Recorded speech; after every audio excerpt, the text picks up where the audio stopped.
हमारा निज़ाम शम्सी ये वसी और अरीज़ दुनिया अल्लाह ताला ने बनाई है और इसी से हमें अल्लाह ताला की कुदरत का अंदाज़ा होता है। रात को सना की नज़र आसमान पर पड़ी तो सितारे खूब चमक रहे थे। वो कुछ देर तो उन्हें देखती रही, फिर अपने अबू से पूछा, अबू जान, ये सितारे रात को ही क्यों चमकते हैं?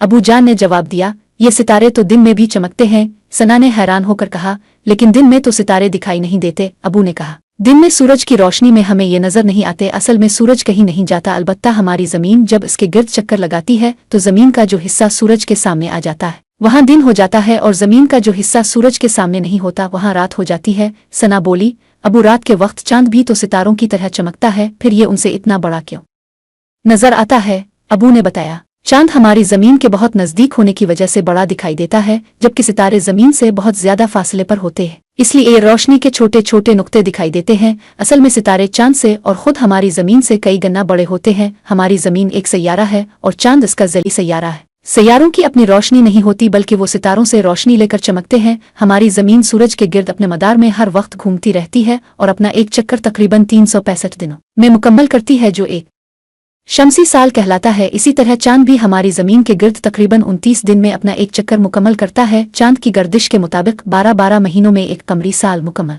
होता है। चांद सूरज की रोशनी को मुनकिस करके जमीन तक पहुंचाता है। गर्दिश के दौरान चांद के जितने हिस्से पर सूरज की रोशनी पड़ती है, हमें चांद की इतनी ही शक्ल दिखाई देती है। इसीलिए चांद कभी छोटा और कभी बड़ा दिखाई देता है। 14 दिन बाद चांद मुकम्मल रोशन हो जाता है। पहली तारीख के चांद को हिलाल और 14वें के चांद को बदर कहते हैं। सना को ये सब कुछ बहुत दिलचस्प लगा। वो बहुत गौर से अबू की बातें सुन रही थी। अबू ने मजीद दिलचस्प मालूमात भी फराहम की और बताया कि सूरज जो निज़ाम बनाता है इसे निज़ाम शम्सी कहते हैं। सूरज इस निज़ाम शम्सी का मरकज़ है। ये वसी और अरीज़ दुनिया अल्लाह ताला ने बनाई है और इसी से हमें अल्लाह ताला की कुदरत का अंदाज़ा होता है। सना ने अबू का शुक्रिया अदा किया कि उन्होंने इसे बेहतरीन मालूमात फराहम की।